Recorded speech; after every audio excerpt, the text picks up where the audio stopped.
Assalamu alaikum warahmatullahi wabarakatuh. Hello again. This is Uthman Furiha, and I'm assistant professor from the University of Algiers 1.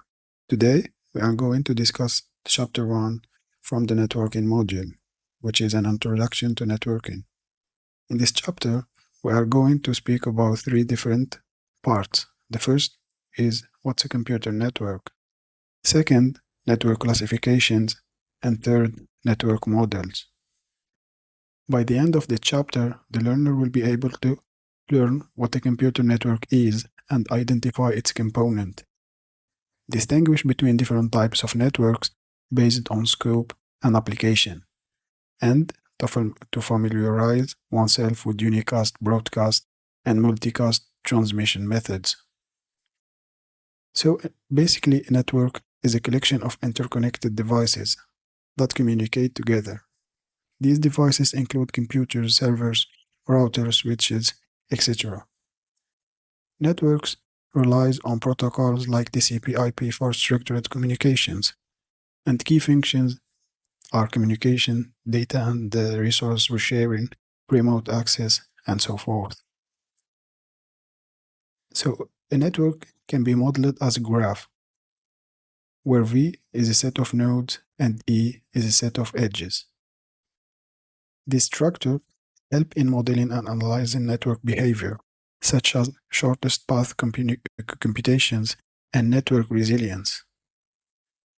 Some of the advantages of networking include improved efficiency in communications, cost reduction throughout shared resources, scalability and flexibility, and better data protection and redundancy. Network can be classified by its geographic scope, its topology, or the transmission mode used. Starting with the first one, which is the geographic scope, we have multiple classes. The first one is a personal area network, which is the smallest type of network, typically used for connecting personal devices within a few meters. Examples include Bluetooth connections between a smartphone and wireless headphones, or smartwatch synchronizing with a laptop. The second one is local area network, which covers a small geographic area, such as a home, an office, school, or a campus. It provides high-speed communication and enables resource sharing, such as printer and file servers. Due to their limited size, LANs have lower latency and higher security compared to larger networks. Next one is metropolitan area network, which spans over a larger area than a LAN, typically covering a city or metropolitan area region. Organization, government, and service providers deploy MANs to connect multiple lines within a city.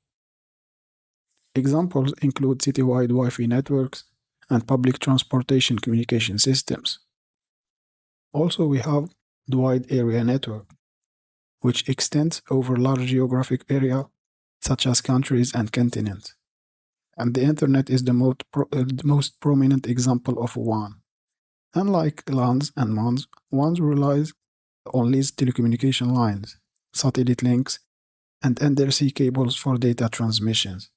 WANs facilitate global communications and business operations, but often have higher latency and require robust security measures. The next classification part is the topology. We have the first type is a bus topology, where all devices share a single central communication channel. This topology is cost-effective and easy to implement, but suffers from a single point of failure. If backbone cable fails, the entire network goes down. It's mostly used in small offices networks. The next type is star topology, where each device is connected to a central switch or a hub.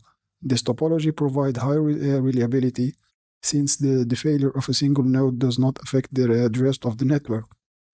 However, if the central hub fails, the entire network is disrupted. In the ring topology, devices are connected in a circular format, where each node is connected to exactly two other nodes. Data travels in one direction or both directions. While it offers predictable performances, The failure of a single node can disrupt the entire network. For the mesh topology, every node connects to multiple other nodes, ensuring redundancy and fault tolerance. It can be fully meshed, where all nodes connect to each other, or partly meshed, where only small nodes have multiple connections. However, it requires more cabling and it's costly to implement. The next class is transmission modes, where networks also differ based on how data is transmitted. The first one is unicast, one sender, one receiver.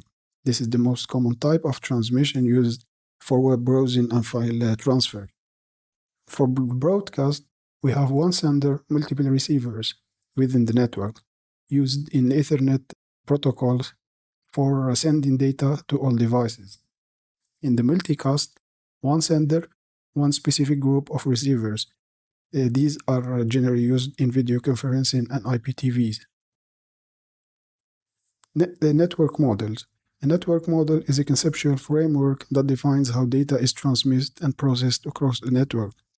It organizes communication into structured layers where each is responsible for a specific task, ensuring interoperability between different devices and systems.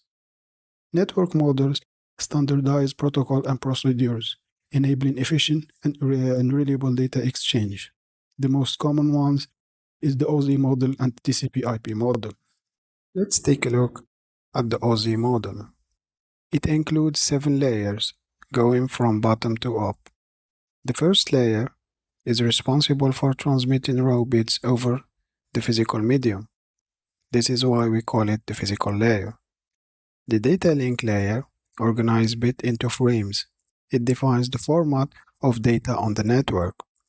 The network layer moves packets from the source to the destination. The transport layer transmits data using transmission protocols including TCP and UDP. The session layer establishes, manages, and terminates sessions. Also, it does the synchronization of data transfer with checkpoints. The presentation layer does the encryption-decryption of data, as well as compression and decompression of data.